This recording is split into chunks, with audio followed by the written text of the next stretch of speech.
Hi everyone, I'm Huub Hildenbrand. Thanks for tuning into my channel, Huub Hildenbrand Guitar Academia.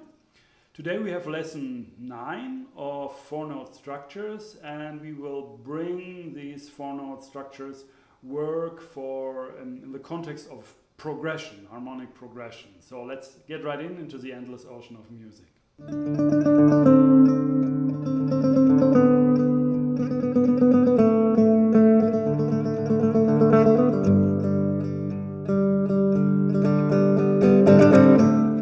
Alright, so if we analyze these 4-note structures relating to different roots, or if we take, like as we did in the last lesson, if we take like one harmony, like a G minor chord, and choose a certain scale and check out all these 35 possible 4-note structures in that scale, we quickly see that there are some structures really representing a chord, you can say. So we had, for example, for G minor, we had G minor with A and G minor with C, also G minor with F, that's a G minor 7th, or an E minor 7th flat 5 chord, which equals G minor with a major 6, but also other chords are possible. But some, like this minor triad with a second and minor triad with the added fourth, they work very particularly good. And if you just play this sound, it really you can't do anything wrong, really. I mean, you in a way you can't really help I mean, you always will hear this G minor sound. For example, when I play this structure here,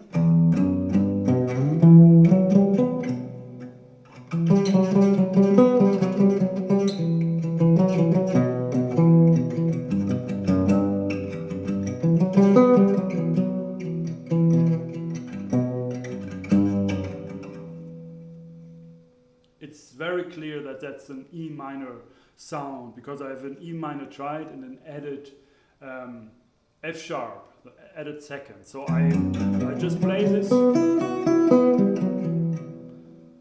arpeggio up and down, and it sounds as an E minor 9th, or E minor harmony sound. If I add the 4th degree,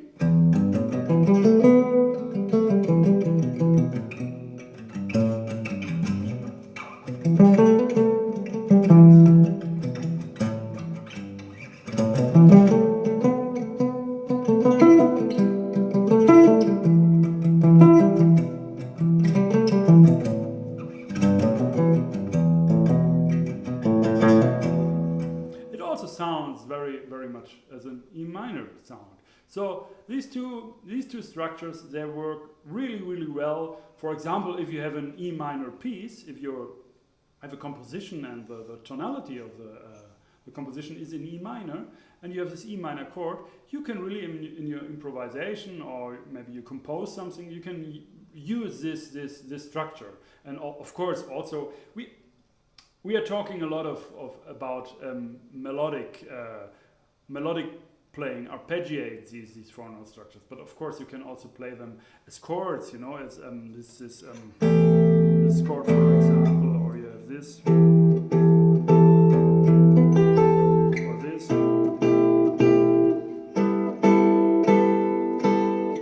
yeah, this, or this.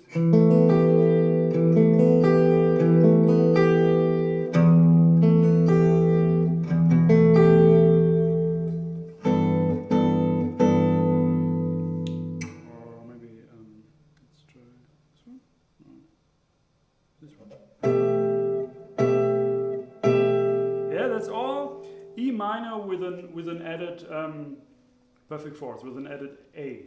And you can check out lesson 3 with a different where you see all these voicings, these 24 voicings. You can a systematical way how to come up with these different voicings on the guitar. Okay, but I hope you followed these 4-note structure lessons anyway from the beginning, lesson 1, 2, 3, and so on, because otherwise I think some stuff is maybe not really you will not understand otherwise. All right. Knowing that certain 4-note structures really represent a certain function, a certain chord very well, we can also think about playing 4-note structures, 4-note arpeggios,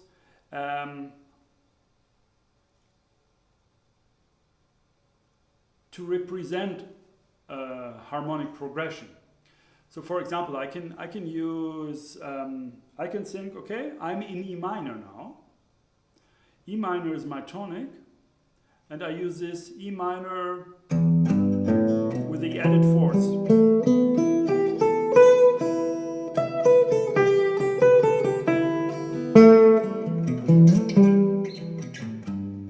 So E minor with an A, E, G, A, B. And I can use a dominant here, a B major chord with an added minor second, or flat 9, you would call it in a chord symbol traditionally. So you have this chord. And this is also very beautiful sound, I think.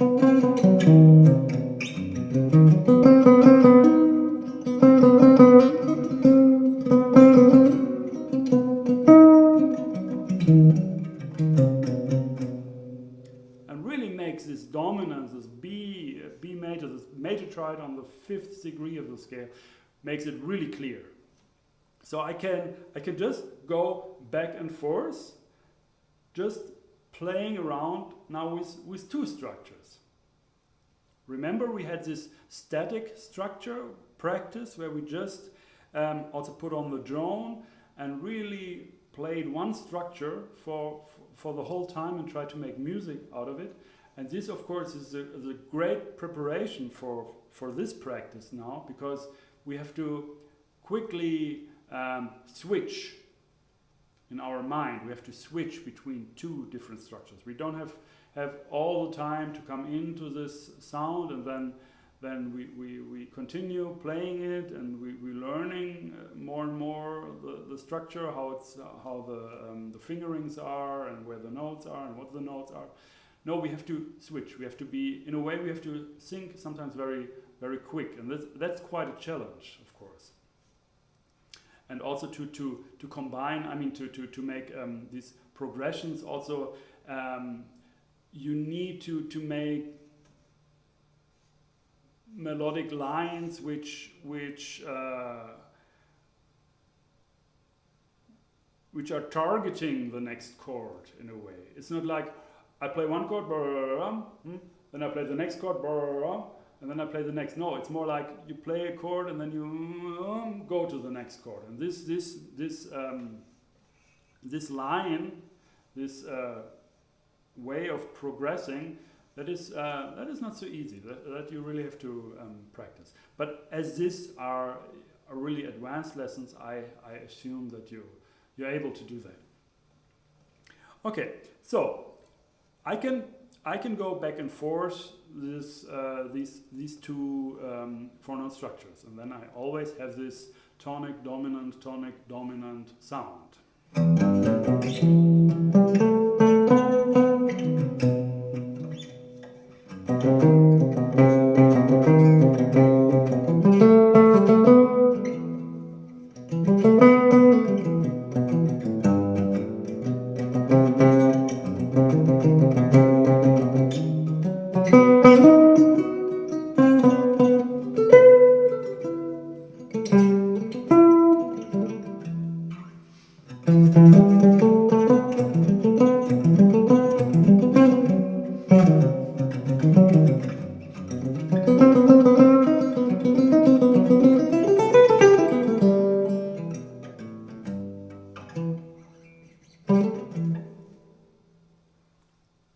Okay, you really hear this. You really hear the moving. You hear, okay, now it shifts to the next harmony. Now it comes back to the other harmony. So we always have this this dominant tonic sound going on here. And the fun thing is that you can be really quite inventive and creative with these individual notes of one four note structure, because you're not afraid to destroy the function or destroy the actual chord sound. I mean, I can do. I don't have to restrict myself to certain combinations of notes. I just can take these four notes of B with C, play it the way I want, and I will make sure I can't do wrong, so to speak, and I make sure that this dominant sound is always there. Okay, when you go down to the link in the description, you find a PDF file there where you have like 2 pages of different patterns you can use for practicing alternating 4-note structures, 2 alternating 4-note structures. And these patterns, these ideas, they are all with the example of these two 4-note structures we are just talking about: E minor with an added perfect fourth and B major with an added minor second. And so if you have this page in front of you, you see this in the first line. There's this kind of a road map. A road map here gives you the kind of voice leading in a way, so that you know from what note of the one chord to which note of the next chord where you have to go, whether it's upward and what kind of an interval that is, because we want to make sure that the line is that we have a kind of a line which uses all possible top notes of every 4-note structure and move up. And because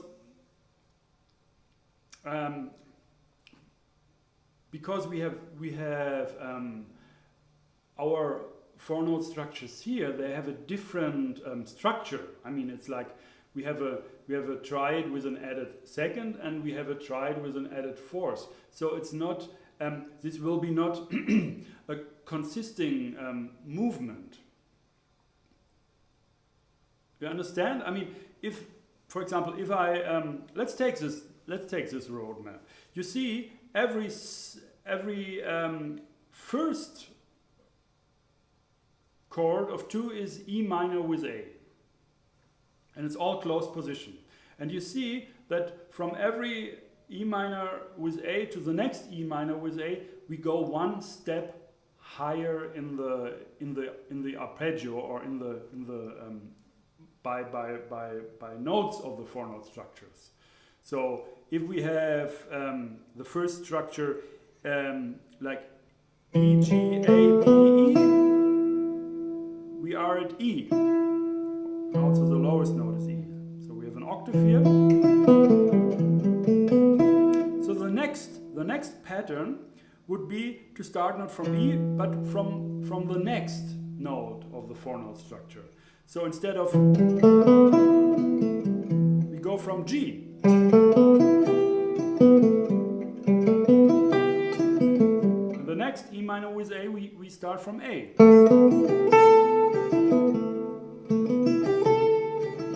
It's all already nice melodies. And then we start from B, from the next note in the 4-note structure.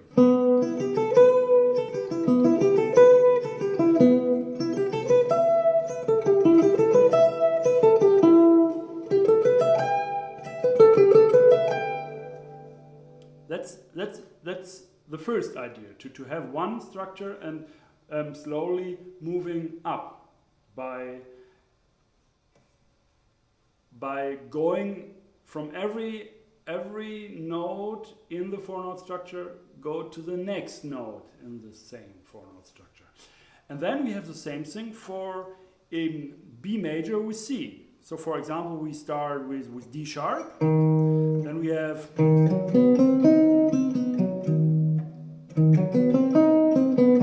then we go to F sharp, because that's our next note in this four-note structure. Then we go to B, then to C,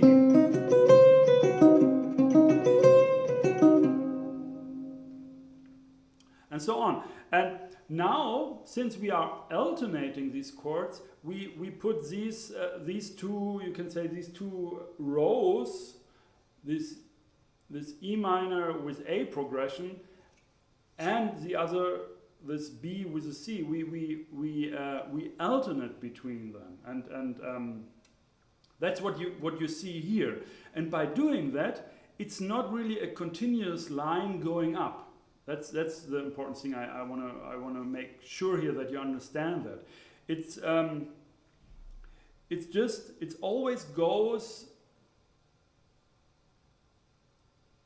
I mean, if you see the top line, the top note, it's like E, F sharp, G, B, A, B, not A, C, B, D sharp, E. Again, like E, E, F sharp, G, B, A, C, B, D sharp, E. So in the long run, we move up, but in between happens sometimes that we also go down, because we have two different structures. They are structured different. If this would be like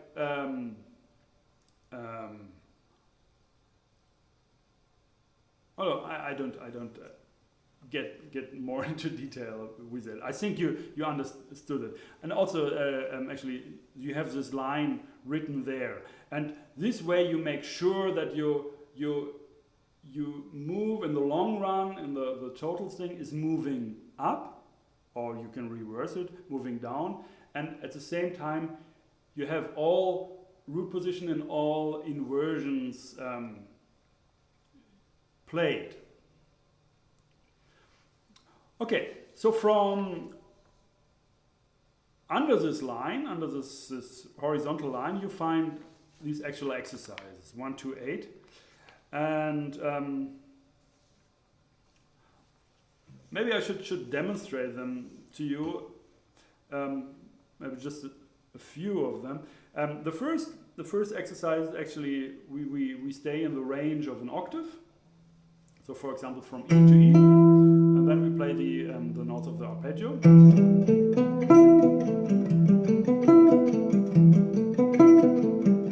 Now we can look, if we are not really sure where to go now to the next chord. Then we take a look at the roadmap. And the roadmap says that from E we have to go to F sharp for the next, for playing the next four-note structure. So from F sharp, this B with C would be, and since this pattern is in the range of an octave, we also have the top note the same.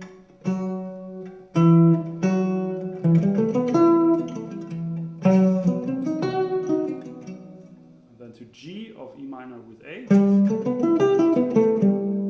and then to B with, that's quite a leap suddenly. And then we go back to A for E minor with A. And then we go to C of B with C. Then we go back again to B of E minor with A. Then we go to D sharp, B with C. And then we go to E. So the circle closes in a way. We play now, we just played now the same E minor pattern we already played here, but one octave higher. go higher there.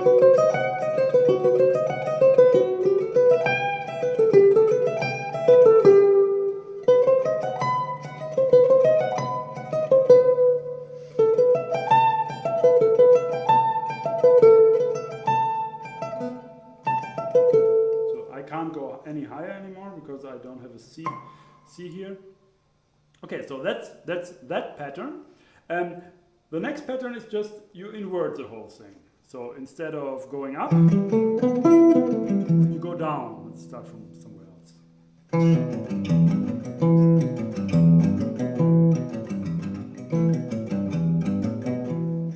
Then,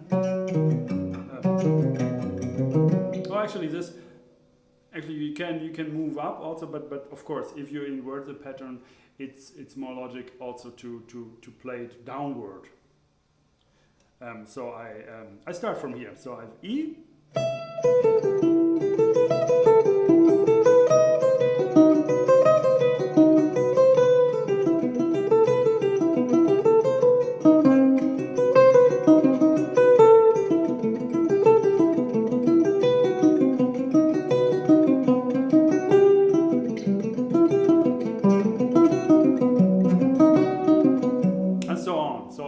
I think this is clear. Pattern 3 is kind of a bit of a reduced range, but it's the same movement, and pattern 4 is an inversion of that. I can just play it for you that you get an idea how it sounds.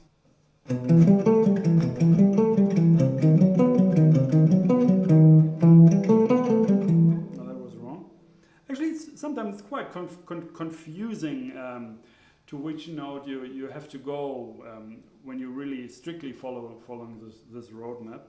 So sometimes it's also good to maybe look it up again, because now when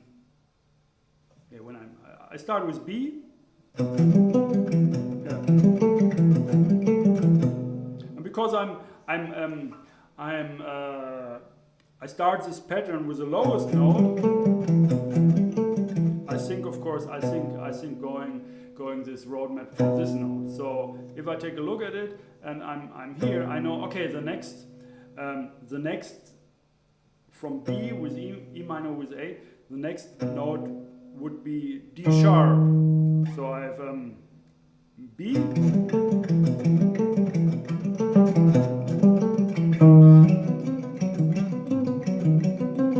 Then E,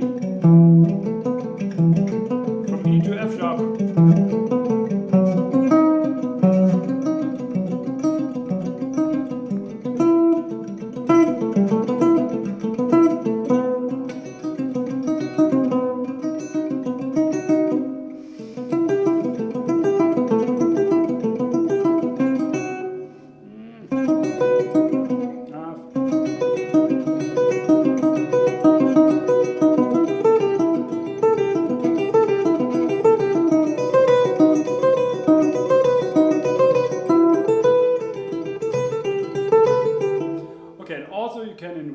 This whole pattern, like no.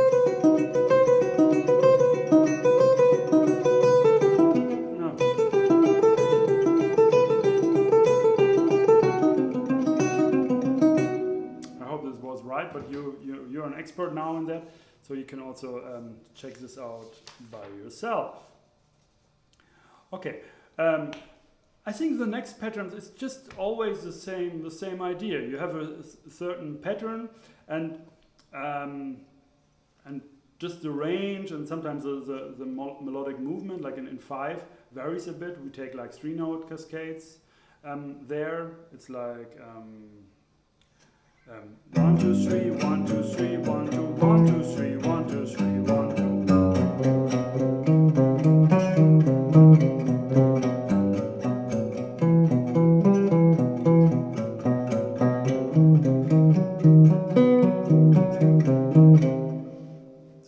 That's the way it goes, and also inverted.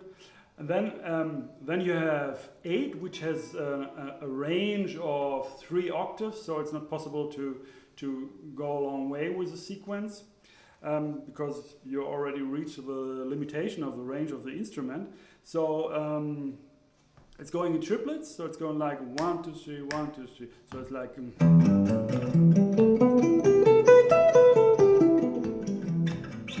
then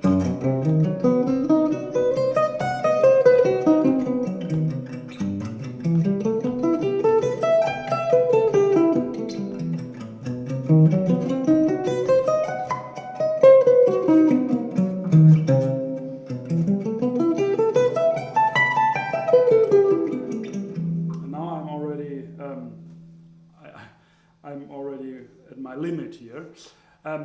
It's actually a great exercise for these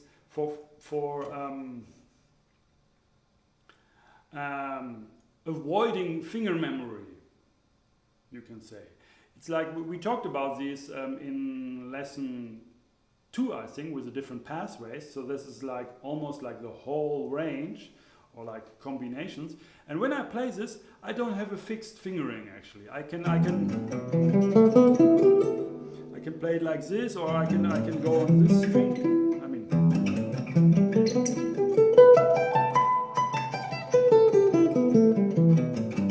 so these are all like.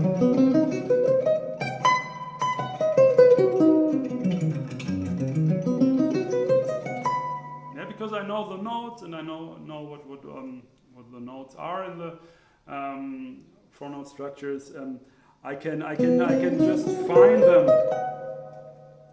And while playing, I'm also in a way I'm thinking where is my next note, and of course, like you have certain visual like these areas we talked about in the pathways of 4-note structure, arpeggios.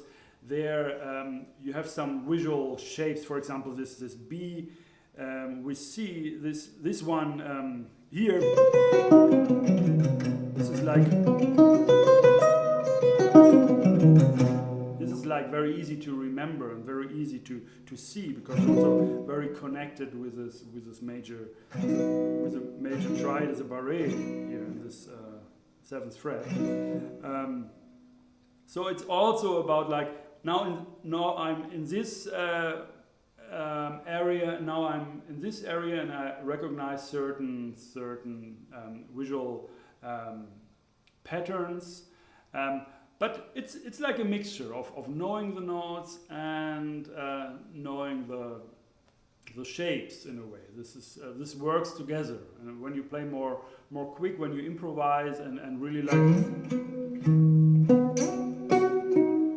I mean, when you do a slide and another.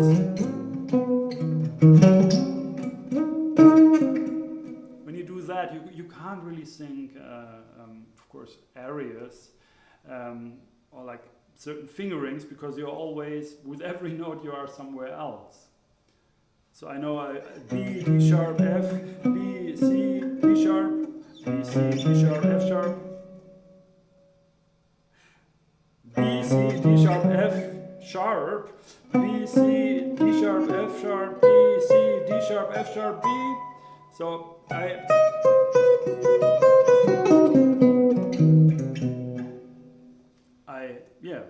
I know the places of the notes, and I know what notes this 4-note structure consists of. Okay, in the last line you see, okay, next step, improvise by combining the patterns more freely. Actually, this is a more musical way. When you practice these different patterns here with 2 alternating 4-note structures, you can just improvise with this idea. I'll show you.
was a improvisation with this idea of, you see this like in a way you play something and then you repeat the same kind of melodic shape. You repeat with another with the next structure. So this is also what Bach is doing quite frequently. So for me, I feel that this idea is actually really connected to his music also. If you see the solo pieces for violin or for cello, you find this idea a lot, because he uses a lot of these arpeggios, and he, of course, it's more in the Baroque period, it's more strict, you can say. You will not, maybe you will not find like a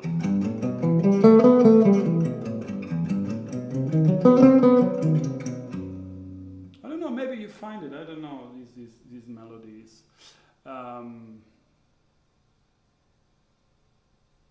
I mean, to me it sounds very much related and very, in a way, very musical, and you really make the chords clear with melodies, and this is what Bach is of course doing with all these arpeggios, like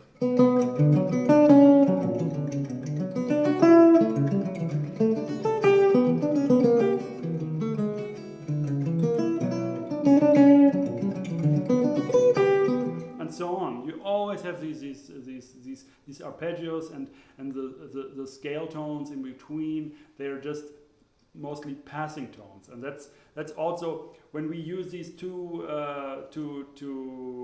phono structures we use now, like E with E minor with A and B major with C. You also, in a way, you're also using the non-chord tones, so to speak, as passing tones, and they are in between the chord tones.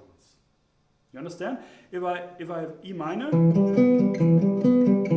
and I add an A, I have a passing tone here between the chord tones B and G. So if I play just the arpeggio,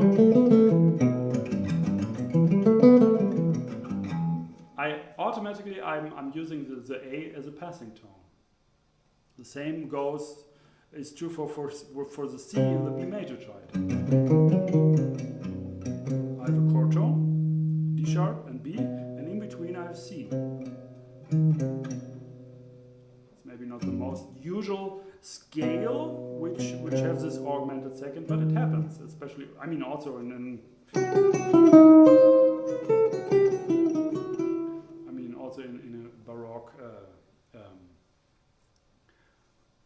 Baroque music. But of course it's very, very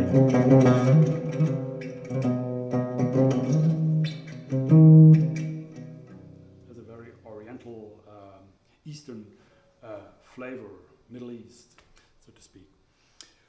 Okay, next lesson we have the last lesson of this the 10th lesson of the 4 note structures, and we do a little conclusion. I will actually I don't really know what I will talk about, but I feel that we always do a lot of stuff here. I mean, I always have a lot of material actually, which I try to bring across to you, and I feel that we need a lesson where we have more rest, more music in a way. Okay, anyway, I hope you like this lesson, and please subscribe to my channel, also to get notifications for next video. They always will be online on Friday, every week, a new video. You can also support me there's a button on my website, guitar-academia.com. There you can donate to support this channel, to support my work here, that it will go on, hopefully for a long time. I have a lot of stuff, a lot of materials here to share. Okay, so see you next lesson. My name is Hildenbrand. Thanks for watching.